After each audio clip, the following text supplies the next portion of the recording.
Hi guys, welcome back to the Card In. Today we're finally getting around to doing a Q&A video. I was supposed to a couple months ago, going to record it yesterday, looked at my Instagram archive and all the questions you guys asked to begin with.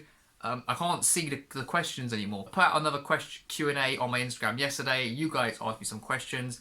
I'm going to answer the ones you asked yesterday. So sorry if you asked one back in February that I haven't got around to. If you wanted a follow-up Q&A video or you got a question that I haven't answered, just put it in the comments section down below. So I got about 12 unique questions. Some of them were very similar, so I've sort of put them into one. So without further ado, let's just get into the Q&A. So let's get into the first question. So this question is by Gravy5002. Gravy asked, what was the inspiration behind TCI and is it where I want it to be right now? So the inspiration behind TCI was quite simple. I left university, so I'd finished an undergraduate degree, went to do a master's, didn't like it, dropped out at the end.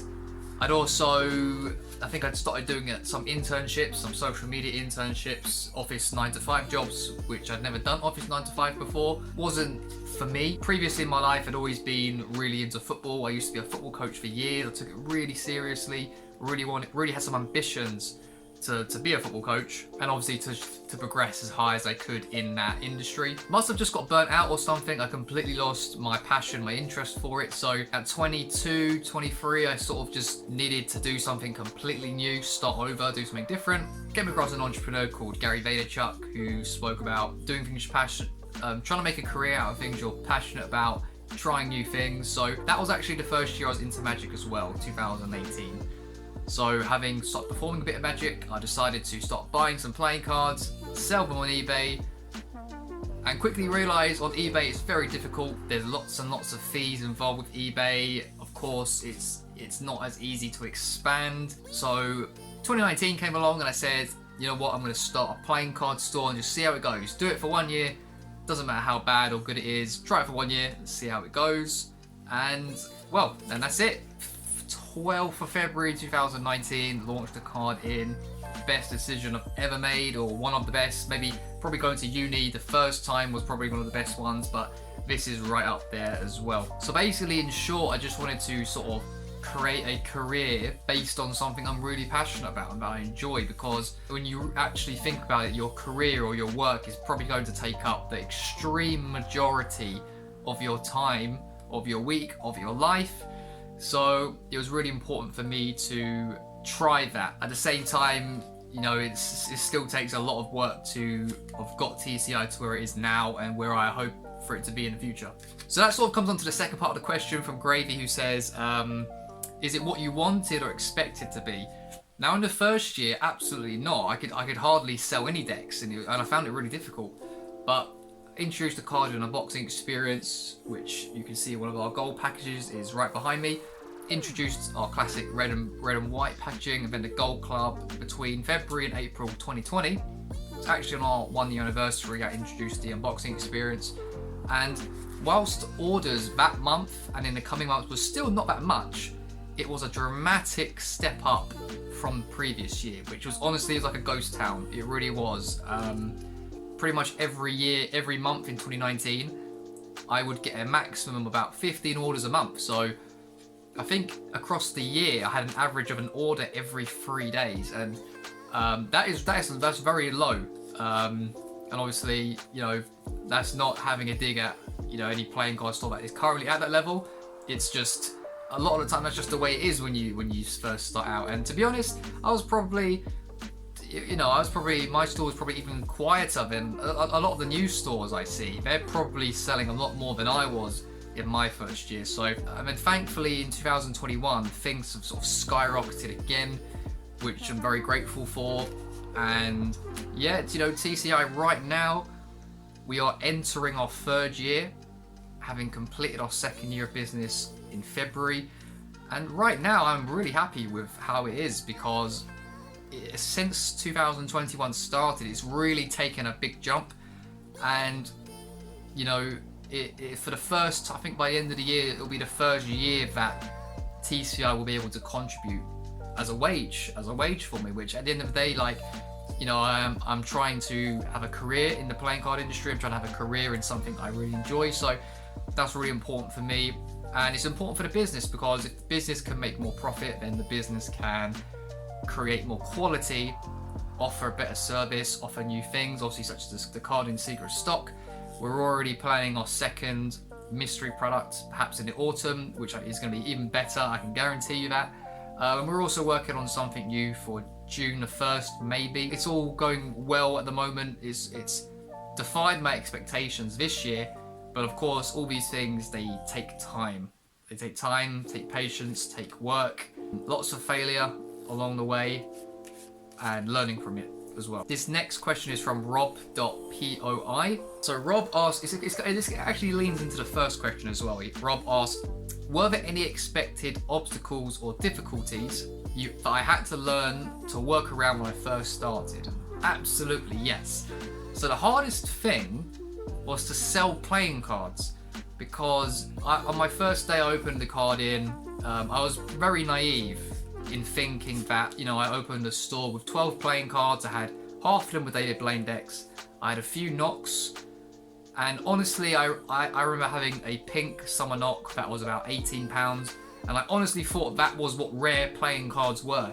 Now, obviously, that pink knock was a rarer one, but it's not like, you know, you're really as anyone would know in playing cards, this is not your rare decks. These are not your hyped up decks. And you know, back then in February 2019, I thought that what I was doing, bringing in David Blaine decks to UK, I thought that was quite new, and that like no one else was doing it, and I was absolutely completely wrong in thinking that. And you know, I had 4 orders in my first night. I was thinking, great, you know, my goal was to have 50 orders in my first month. I mean, I probably didn't get 50 orders until 3/4 of the way through the year. I was very naive to how difficult it is to get customers to come to the store and purchase something. As blunt as it sounds, one of the biggest difficulties was to sell my products. And weirdly enough started a carding when I was unemployed. I just finished an internship, and I thought, okay, I finished my internship, so let's go into a job now. And it was really difficult for me to sort of get into that. I was trying to build a career in social media, because when I was 22, that's sort of what I thought I was going to do, and I just couldn't get a job. So then I had to apply to internships again, and that takes time and lots of rejections, and just didn't have any money. I couldn't buy new products, and honestly, it was only until about July or August that I got above 20 products in store. And you've got to imagine that those first 4 months, I pretty much had the same products, maybe a couple additions, but you're talking about 1 product addition a month, maximum, really. After 1 year, exactly after a year, things really started to change. I started to bring in more products in October, November, December, got a little bit of momentum, had the unboxing experience, grew my social presence on Instagram. Thankfully, from there, it all started to take off. I think there's just some other difficulties. It's just that when you're doing something by yourself, you have to figure out everything by yourself. You know, I didn't have a team. Obviously, I can ask some friends or family who might have done something similar in terms of postage or something to do with customers or internet. Like for instance, international postage.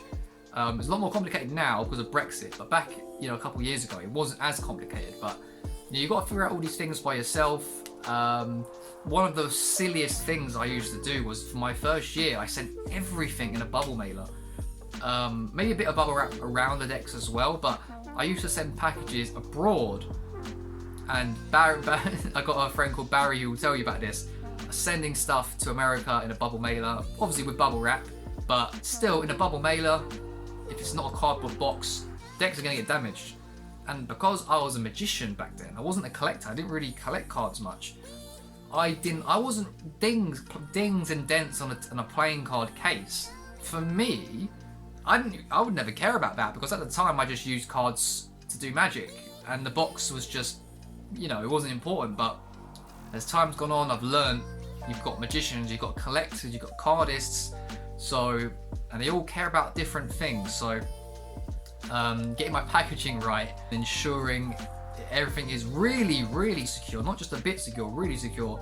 That was another thing. But it's a good thing I made the mistake, because you know, I learned from it and I corrected it, and I've shipped everything in a cardboard box for the last year and a half. So, and no complaints of damage ever since. So, got another question as well, which is similar. And someone has asked, what are the difficulties of running a small business? Now, I can't actually find a username for this question, but I did find it somewhere on my stories. So the difficulties of running a small business, it's like I said, it's just, for me, not really having much help. Obviously, I've got YouTube, you can read books, you can sort of ask a friend for opinions, but at the end of the day, it is all on me at the end of the day. And I'm not going to pretend like that's pressure, because I just sell playing cards. It's quite simple. It's quite simple what I do. It's not like when you have clothes and you have to deal with lots of returns and people are dissatisfied with the product. With playing cards, people pretty much know what they're getting. Once you've opened the deck, you can't return it anyway. So, you know, obviously I've only had, in a very rare circumstance, I've had angry customers. It's only really happened once, maybe twice at a push. So, but yeah, at the end of the day, when it all comes down to you, and you know, like I said, in my first year, hardly getting any sales at all, month after month. It's sort of, you know, and I think one of the tough things is that, you know, people ask you about, you know, your business or this new thing you've tried out, and they ask how's it going, and I'm an honest person, so I tell them, yeah, so this month I sold £50 of playing cards, or I sold 10 decks this month. And you know, people obviously want to be nice, but sometimes people can't hide how they feel in their body language. So you get a lot of, oh, okay, you know, oh, that's, you know, maybe it will improve, you know, things like this. And if you're, depending on how, you know, your own confidence and your own beliefs and everything, that can be quite disheartening to some people. And you know, my family members, I told them, you know, I'm going to start selling playing cards. That's how I'm going to make my money. Not every. There's a lot of parents who, you know, wouldn't believe in that, and you know, my parents weren't exactly convinced. And looking back, why would they be? Do you know what I mean? Like, you know, a lot of people don't. If you speak to people who don't like cards, they don't understand playing cards. They don't understand that you can sell. Because a lot of people just think, oh, you go to the shop for that. You get the decks for £2, whatever. So, you know, when you're running a small business, it can take a long time for the money to come. It can take a long time before people really believe in what you're doing. It can take a long time for you to grow, for people to even know about you. Oh, there's so much to it. But for me, I've always enjoyed building it and like the climb and the journey of it. So that's the lucky thing for me. But it is challenging. There's tons of it. Depending on your personality, everything's going to be a challenge. You know, when you know, I've gone through large periods of growth at staggered times, and at other times, you know, sometimes you're doing this kind of thing and you might think, oh, well, is it actually worth it? But you know, it's obviously, if you're running a business, it's never going to be up all the time. Even if your sales are going up, doesn't mean you're going to be happy with everything. So various challenges, but at the end of the day, what I'm doing is quite simple. Thankfully, it's going quite well at the moment. I'm quite content with it. So yeah, that's just, I could speak a lot about that, but don't want to make the video too long. There's been multiple people who have asked very similar questions. So is this all to do with plans for the future, and will TCI be bringing out their own playing cards? So these are questions from rcards.uk, Bobby G _20, Gravy 5002 again, Card Perfect Magician. So first of all, let's start with the first sort of question that I've sort of narrowed it down to. So TCI plans for the future, and where do I see TCI in 5 years time? So TCI turned two years old on February the 12th, so we're just over 2 years old now. And as you'll see by our new logo, which I'll place right here, in the logo it says Premium Packaged Playing Cards. Now obviously in February 2020, released a card in unboxing experience. The way I see it, this is the standard unboxing experience. It's like the classic, right? And in June, you're going to start seeing the evolution of this and how you'll be able to have this premium unboxing experience. So for me, the way TCI is going, the packaging is central to our brand. It is going to be this is what makes TCI TCI. This is what makes the card in the card in. It's our packaging. It's the way we present our products to everyone. The immediate future, it's all about premium packaged playing cards. You'll see here as well the card in secret stock. These are our first steps to really solidifying this new slogan of ours. So as time goes on, we're going to be coming up with new, innovative, creative ways to up our packaging. And it's not just the outside, what you see, but what's going to come on the inside. What other things can there be to this unboxing experience? Because our end goal at the end of the day is to make your mail day more exciting. Every mail day is exciting, especially when it's playing cards, but our goal is thinking, well, how can we make it more exciting? So that's TCI for the immediate future. Now, many people have asked about playing cards, our own deck. I've made a few stories about this in 2020, and the reason you haven't heard much since is because secret stock came in. TCI has been growing quite a lot since I started saying these things.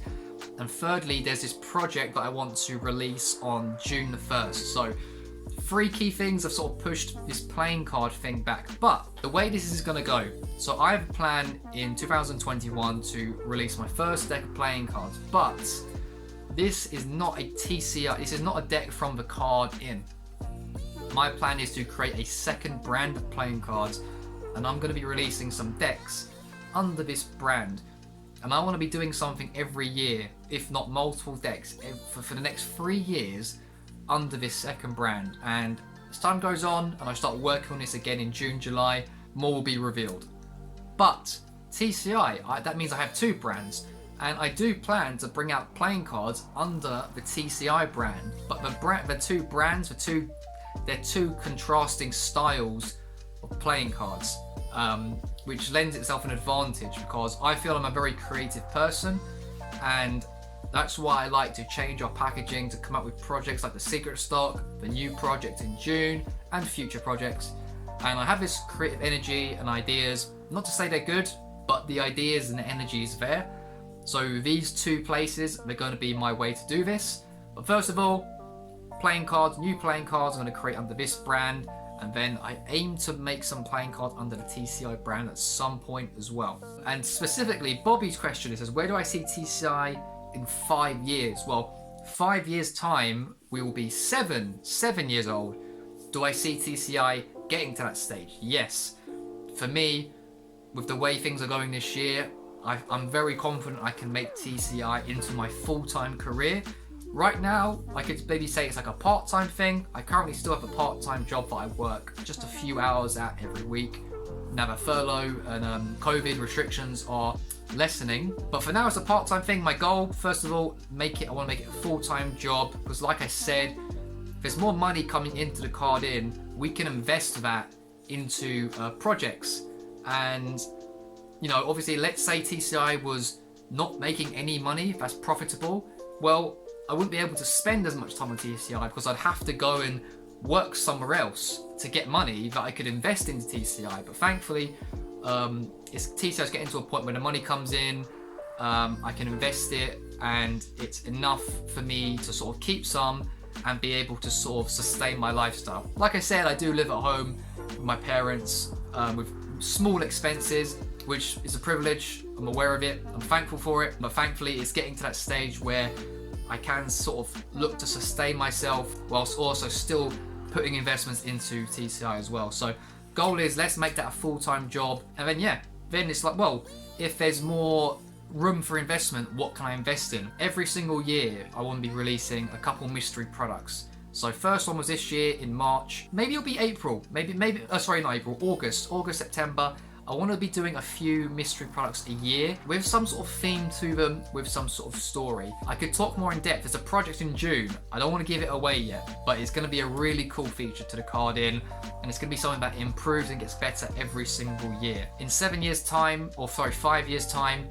this second brand of playing cards I have, I already know in my head there's going to be 2 different lines of cards. So in other words, 2 sort of deck themes. So we're going to have this deck under this brand, which is going to have a couple of variations, which is going to be a minimal deck. Then the second line of cards these are going to be your more intricate playing cards, and they're going to have a few series. So in 5 years, I mean, it would be great to have finished both of those lines. Give them maybe 3 decks per line, at least 6. And then obviously you've got, maybe your special editions for like collector's pieces. So maybe 8 to 10 decks under this at a ratio, maybe 2 decks a year.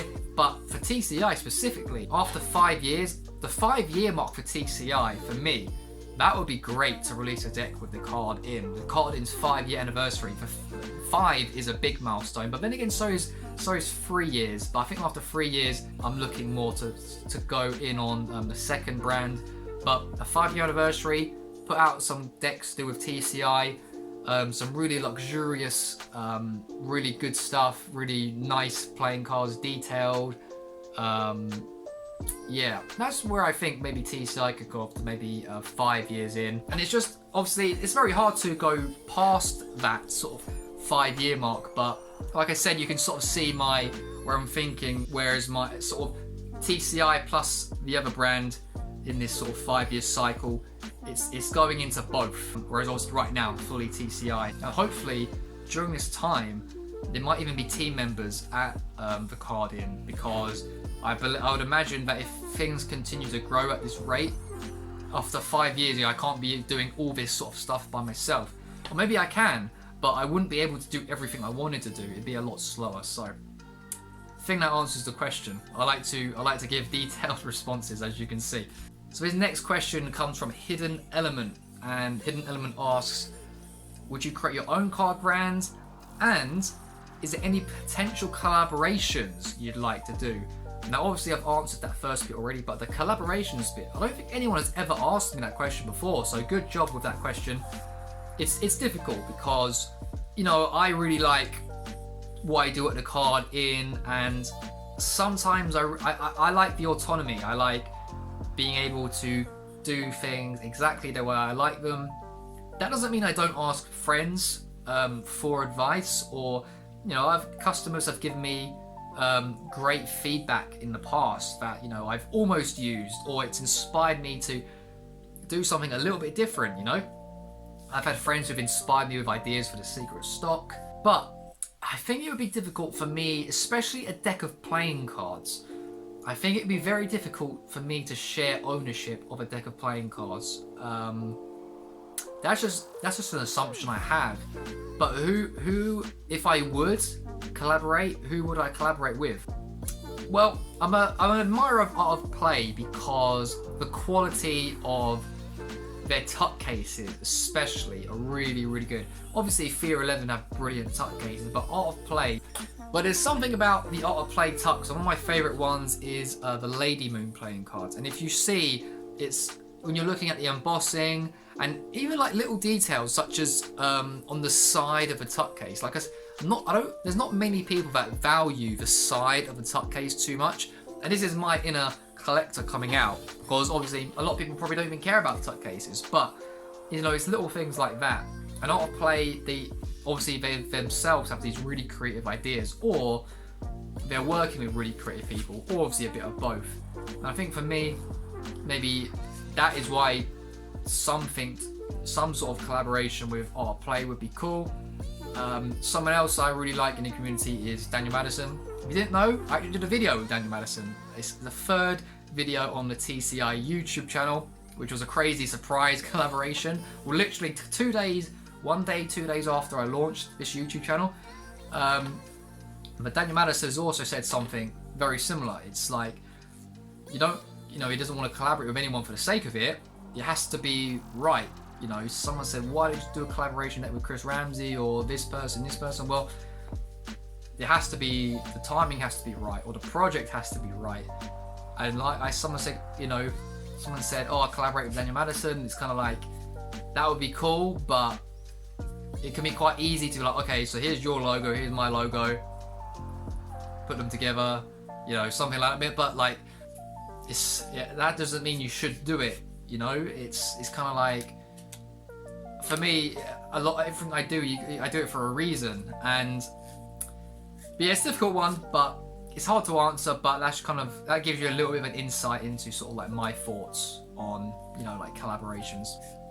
So I won't rule it out, but the collaboration has to be right. I think if there are to be collaborations, it will be in other ways with TCI. And speaking of that, I actually do have ideas for some sort of TCI collaboration with other brands, but it won't be to do with cards or our cards. It will be with their cards, and you might see this at some point in 2020. So these next questions, I've got about 4 or 5 questions from Cersei's Game, and Cersei's Game also has a Kickstarter project coming out today or tomorrow. It'll be April the 10th or the 9th. I think it's April the 10th, so be sure to check out her Instagram. I think the first question was short or long time goals for the card in. Answered that question already. So Cersei has asked the question, what is the downside of having your own card business? And she sort of mentioned, surely your hobby turning into your job can potentially impact that in a negative way.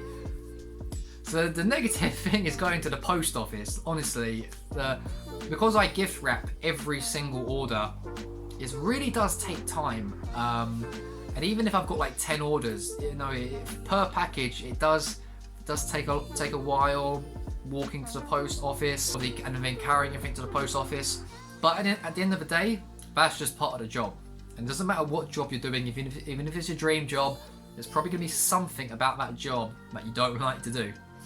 But interestingly, regarding making your hobby a career, because for 2 good years, TCI was definitely just a hobby, and I do enjoy it, but it is becoming a job, and I think I'm adjusting to that well. It's got to a point where some of the weekends I have really started to take the weekends off. Now I don't grind like 6 a.m. to 6 p.m. or even 9 to 5. I like to chop up my work various parts of the day, but it is good to switch off, because if you're doing it just too much every day, when it gets to your free time, it's kind of like, well, what am I going to do with myself? And I think it's quite important that you can separate your life and invest in your other hobbies and spare time, because if you're hanging out with people who hate cards, but you might see yourself sort of slipping away and not having common ground. So I think it's really important to definitely take time out and have other hobbies, have other interests. But I would also say maybe launching the card in has stopped my interest in Magic, because for the first year when things were very quiet, I was still very into Magic. I was performing Magic, I was practicing, I had a few gigs in 2019 and they went really well. 2020 comes along, I just sort of lost the motivation. I got really frustrated learning new stuff, and I've just straight up stopped since last April or March. I got too annoyed, too frustrated. I said, look, just give it a break. If you want to come back to it, come back to it. And I just haven't. Tried to learn a bit of cardistry every now and then, because it'd be great for my videos. I do like cardistry, it'd be great to be good at it. Sometimes I watch the tutorials on YouTube, and whilst the cardists are brilliant, I don't always think their teaching is very good, because I've come from a teaching / coaching background for 6 to 8 years, and I know that it's really important to teach things to people as if it's the first time they've ever heard or seen this concept. You just have to, teaching is really difficult. So, I'm not going to pretend like I'm an expert, but some of these tutorials I watch, they're not really beginner friendly.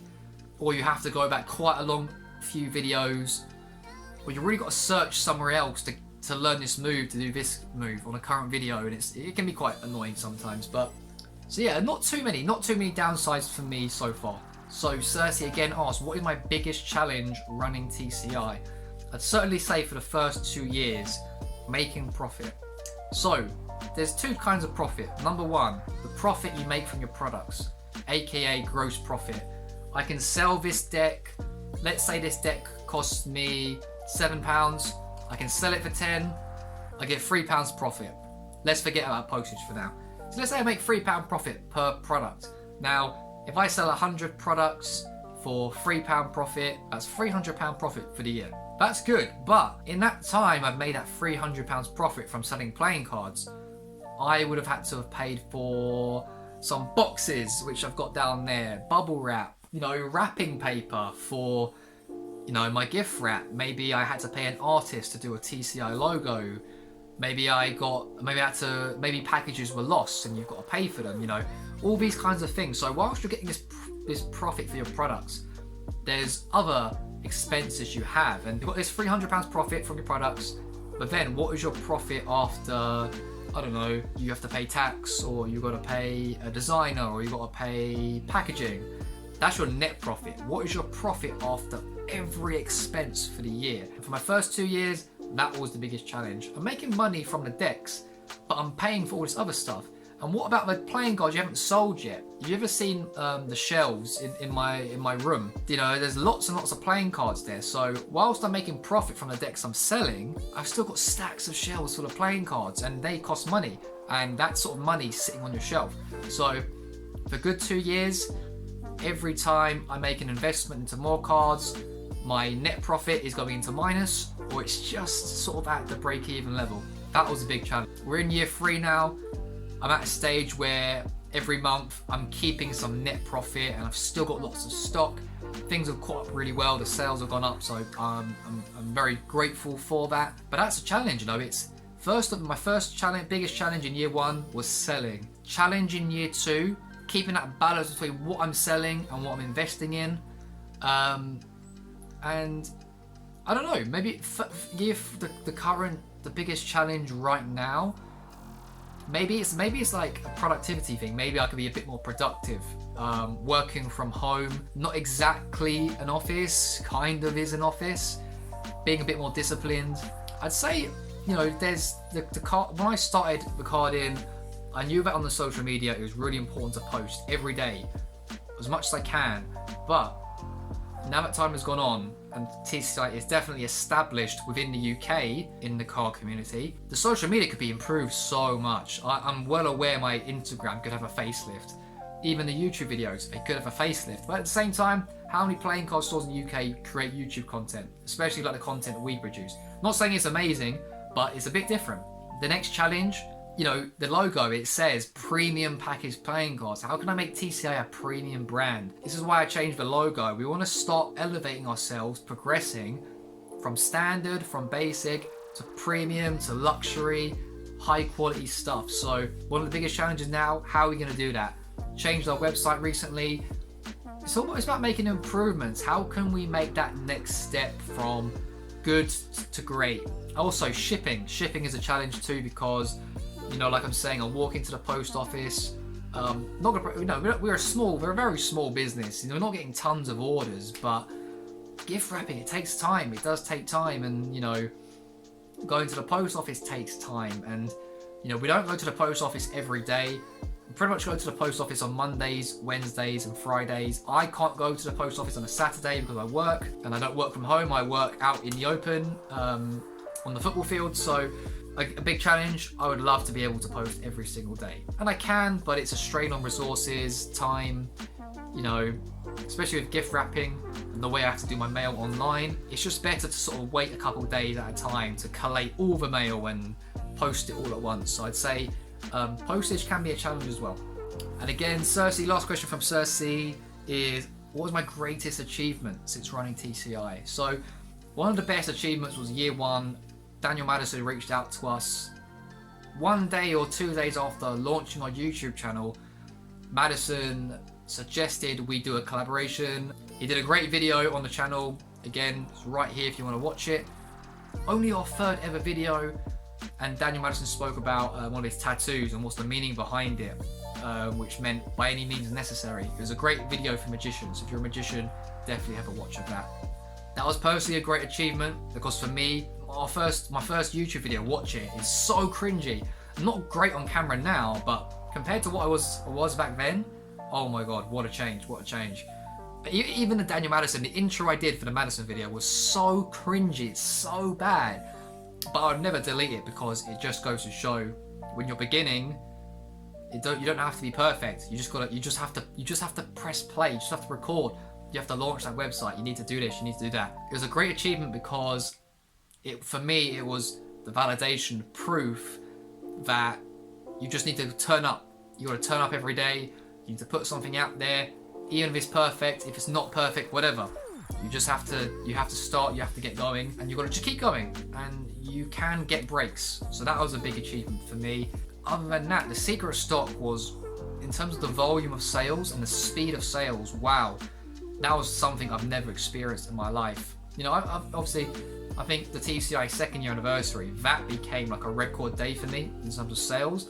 But then the secret stock blew that out of the water. And I'm really happy that you guys, or I haven't heard any negative complaints so far. Well, obviously some people are not going to receive decks they enjoy, but you know, that was a success for me. It was a creative project, it's something a bit different, and you guys seem to really like it, so that was a great achievement. And it's just great to see people post unboxings of our products and our services. Having happy customers is a great achievement, and that's that. So last couple questions, because it's been a long video. Boxer Life 06. What's the most cards you've sold to one person? I think about 25. 2 bricks, 25 decks. That's as big as it's got so far. And last question from, I think the username is Tapan Mandel, and he asks sleight of hand or gimmick. Personally, I probably prefer sleight of hand. At least for me, if I'm performing magic, it's just nice to know I can take a deck out and I don't have to set my deck up. I can just do magic off the cuff. That's not to say gift magic is bad. For me, it's just it adds to my thought process, and I don't want that. Is, you know, when I'm going to perform, I'd rather just use the deck, use the cards as they are. One less thing for me to worry about. But in terms of viewing magic, I sometimes have a bad impression of gaff magic because of a lot of this Facebook magic you use. I see. It just gets a bit cringy sometimes. But after listening to some magicians and different viewpoints, I'm not as critical of gaff magic as I used to be, because again, the Daniel Madison video, by any means necessary, it's about providing your spectators with a brilliant experience, whether that's with a gaff or sleight of hand. Either way, you know, you gotta perform magic and make this spectator believe they saw something incredible. So, but if I had to pick, sleight of hand. So that was a long Q&A. Thank you for all your questions, guys. Really appreciate you asking the questions, showing a bit of love and support and some interest in the card in. Like I said, it's been a really good year so far, and because of that, we want to keep rewarding you guys with new projects, cool things, more decks. So yeah, really appreciate your support so far. If I didn't answer your question, you have one, leave it in the comment section down below and I will answer it for you. Please ensure, if you did like this video, give it a like and subscribe, tap the bell if you would like to be notified, and if you watched the entire video, leave a comment too, or even if you watched part of the video, leave a comment.